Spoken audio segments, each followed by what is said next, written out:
Hey guys, we recently gave our 2-foot by 3-foot pantry a makeover in just 2 days, and it really only cost me about $50, but that's because I mostly used materials we already had here, and the only thing I purchased was the new shelving unit that we used.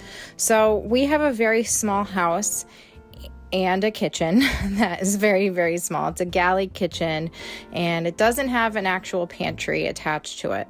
So storing all of the food that I preserve and stock up on was pretty challenging, and I needed to make it easier to see what we have so that I could rotate through things and have less food waste.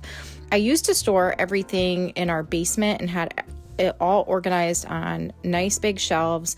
And then about 5 years ago, I decided to move everything upstairs because with our wood stove downstairs, it was too warm. I didn't want to have the food down there, especially the stuff that I was canning, because it just wasn't really a controlled temperature.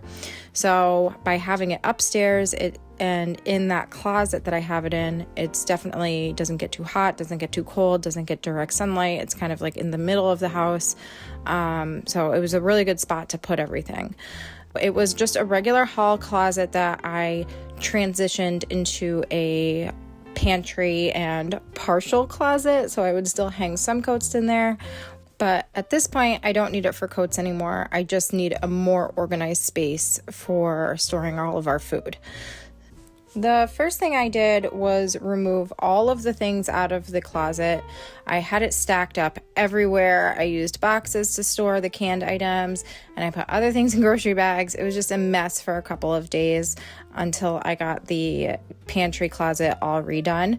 The next thing I did was I quickly got to removing all of the hardware, and it was a closet-made system that I think I originally bought at Home Depot.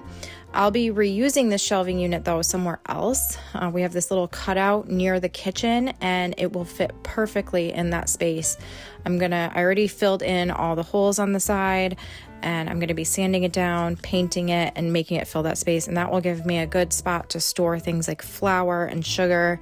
Especially going into winter, it will be much easier for me to access those things than where I have it stored now. So I'll probably show that to you guys when I'm done with it. But for now, I'm just gonna get everything out of this closet and get the walls cleaned up. So after everything was out, I filled in all of the holes and sanded the walls. I had to do this process a couple of times because I don't think this closet had actually been touched in years, like even before we bought the house.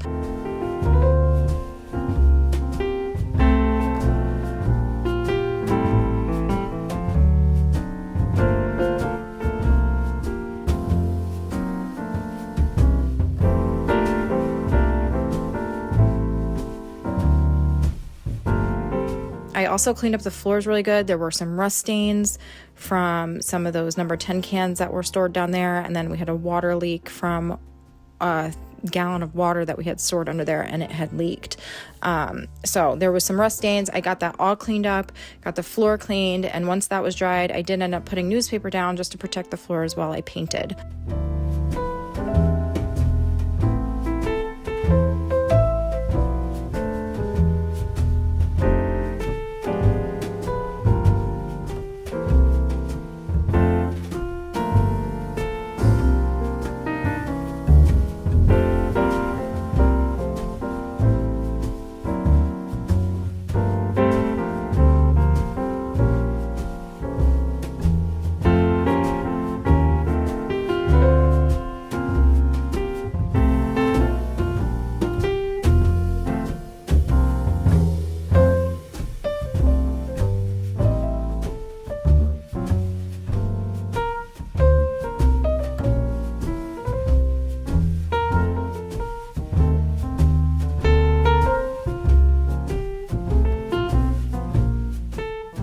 The closet was pretty beat up, and it really did need a refresh. I had some paint on hand that I have had for a while. The paint can was already upstairs because we are in the process of redoing our bathroom, and I was going to be using it when I painted the ceiling. It's a bare paint and primer in one, and it's in the color of Baker Box.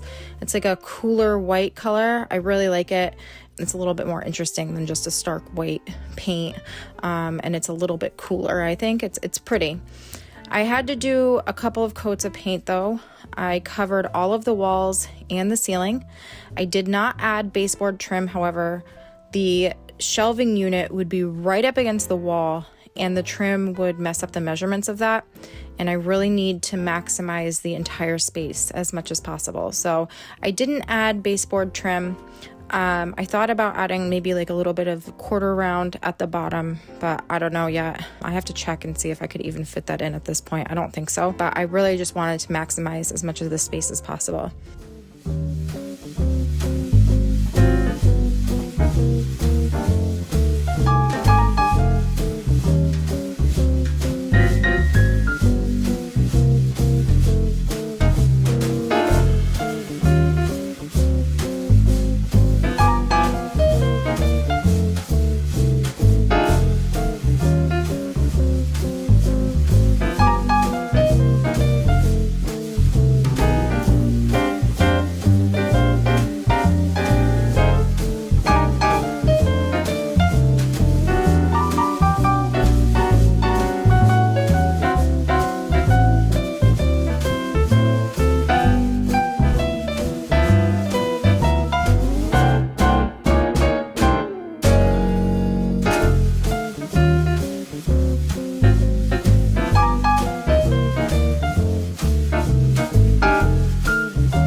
We built the shelves pretty quickly.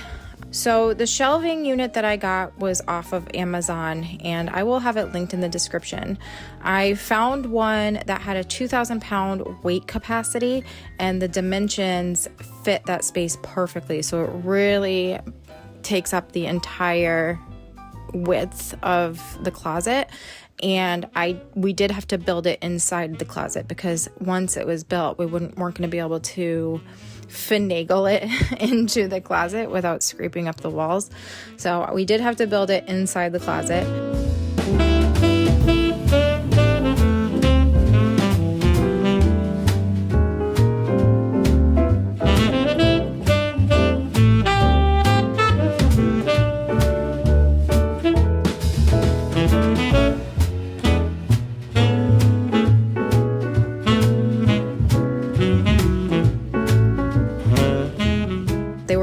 Pretty easy to assemble.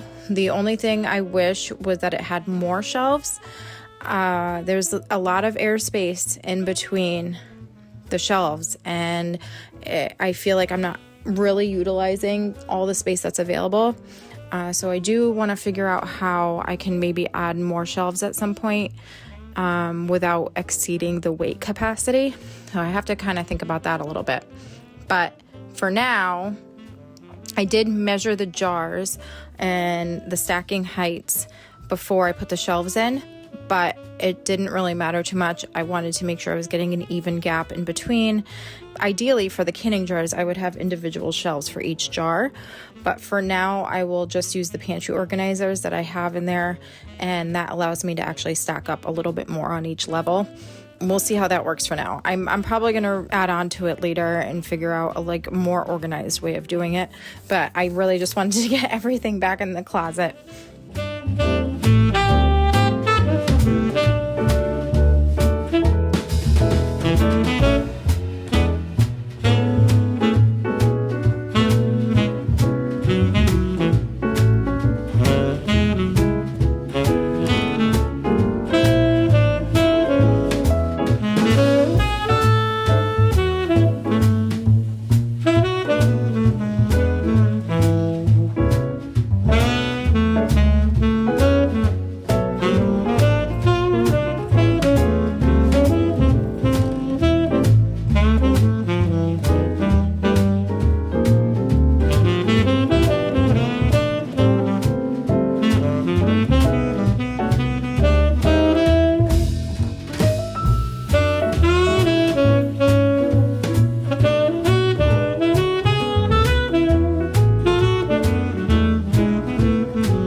of the upgrade, and it has already made a huge difference in how I'm able to see what's canned and all the things that we have.